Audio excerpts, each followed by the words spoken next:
Good morning dear students. आज हम start करने वाले हैं हिस्ट्री का first chapter brick beads and bones, जो कि हड़प्पन सिविलाइजेशन के टाइम पीरियड से कनेक्ट होता है। हड़प्पन सिविलाइजेशन का टाइम पीरियड को हम लेटेस्ट लार्जेस्ट ब्रोंजेस सिविलाइजेशन भी बोलते हैं, जो कि 3 स्टेजेस में डिवाइड है: early Harappan civilisation, mature Harappan civilisation and late Harappan civilisation.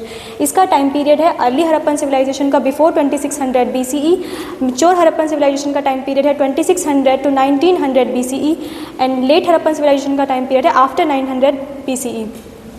Harappan civilisation का जो एक्सपेंशन है, मतलब कि उसकी लोकेशन क्या है, वो हम इस फ्लो चार्ट के थ्रू समझ सकते हैं। नॉर्थ में आता है मांडा, जो कि उसका मेन साइट है, वो कि पड़ता है जम्मू में। ईस्ट में है अलमागिरीपुर, जो कि वेस्ट यूपी में पड़ता है। साउथ में है दईमाबाद, जो कि महाराष्ट्र में पड़ता है। उसके बाद वेस्ट में है सुख्तागन डोर, जो कि मकराना कोस्ट में पड़ता है। हड़प्पन सिविलाइजेशन एक बहुत ही अच्छी सिविलाइजेशन है। ऐसी सिविलाइजेशन आज के मॉडर्न टाइम पे भी देखने को नहीं मिलती है। उसके जो ड्रेनेज सिस्टम था, उसके ग्रिड पैटर्न से फॉलो हुआ था। हमारा हड़प्पन सिविलाइजेशन में 2 मेजर साइट्स हैं, लाइक हड़प्पा और मोहनजोदड़ो। हड़प्पा में अप्रॉक्सीमेटली 3500 इन्हेबिटेंट्स हैं और मोहनजोदड़ो में अप्रॉक्सीमेटली 35,000 to 40,000 इन्हेबिटेंट्स हैं।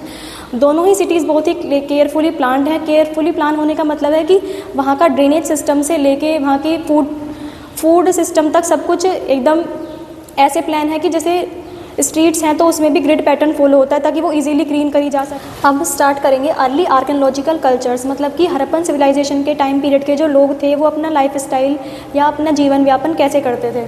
तो वो पोट्री करते थे और वहाँ पे एविडेंसेस मिले हैं हमें एग्रीकल्चर के, लाइक प्लो। एविडेंसेस के बाद हमें वहाँ पे सब क्राफ्ट देखने को मिले, जिसकी वजह से हमें वहाँ के कल्चर का पता चलता है। वहाँ पे मदर गोडेस की मूर्ति मिली थी, वहाँ पे लॉर्ड शिवा की मूर्ति मिली थी और वहाँ पे हमें एक सेटलमेंट देखने को मिला कि वहाँ पे कोई भी बिल्डिंग्स लार्ज नहीं थी, मतलब कि वहाँ पे छोटी छोटी बिल्डिंग्स बनाई जाती थी, लोगों की सेफ्टी का ध्यान रखा जाता था। अब हम स्टार्ट करने वाले हैं कि हड़प्पन सिविलाइजेशन की सबसिस्टेंस स्ट्रेटजीज़ क्या थी, मतलब वहाँ की इकोनॉमिक लाइफ क्या थी जो वहाँ पे लोग रहते थे।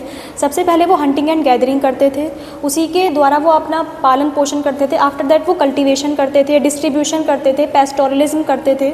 और वहाँ पर हमें कुछ एविडेंसेस मिले हैं बोन्स ऑफ एनिमल्स के, जिससे हमें ये पता चलता है कि वहाँ के जो लोग थे वो एनिमल्स को भी खाते थे या उन्हें कंज्यूम करते थे। आफ्टर दैट टेराकोटा मॉडल्स मिले हैं ओक्सन के, प्लो के, जिससे हमें पता चलता है कि वहाँ के लोग जो हैं वो फार्मिंग करते थे और उनके टाइम पीरियड से भी फार्मिंग चलती आ रही है। उसके बाद हमें वहाँ पे ग्रेन्स मिले हैं such as wheat, barley, lentils. Mainly हमें गुजरात में जो मिलेट्स मिले हैं और राइट्स मिले हैं। उसके बाद हमें इतने सारे आइटम्स मिलने के बाद लाइक राइस हो गया, वीट हो गया, लेंटिल्स हो गया, चिकपी हो गया, हमें ये पता चलता है कि वहाँ के लोग इन सब चीज़ों को भी जानते थे। उसके बाद हमें ये पता चलता है कि हड़प्पन सिविलाइजेशन का जो मेन ऑक्यूपेशन था वो फार्मिंग था। वहाँ के लोग फार्मिंग को अच्छी तरह पहचानते थे। उनके टाइम पीरियड से भी फार्मिंग चली हुई आ रही है। वहाँ के लोग जो है पूरे डिपेंडेंट थे फार्मिंग के ऊपर। वो नई नई फसलें उगाते थे और अपना पालन पोषण करते थे। कल्टीवेशन के साथ साथ वो वहाँ के जो एनिमल्स थे उनकी बोन्स मिली हैं, तो उससे हम ये कह सकते हैं या तो वो उन्हें कंज्यूम करते थे या फिर वो उन्हें पालते थे। लेकिन बोन्स के थ्रू हमें ये ज़्यादा आइडिया हो सकता है कि वो उन्हें कंज्यूम करते थे और वहाँ के लोग जो है वो डोमेस्टिकेटेड कम थे, लेकिन एनिमल्स को पालना ज़्यादा पसंद करते थे। इसके बाद हम पढ़ेंगे लेआउट ऑफ मोहनजोदड़ो, जो कि हम नेक्स्ट पार्ट में कंटिन्यू करेंगे। थैंक यू सो मच पूर्ण ज्ञानांजलि स्कूल, जिसने मुझे गोल्डन अपॉर्चुनिटी दी ताकि मैं आप लोगों को ये कंटेंट एक्सप्लेन कर पाऊँ।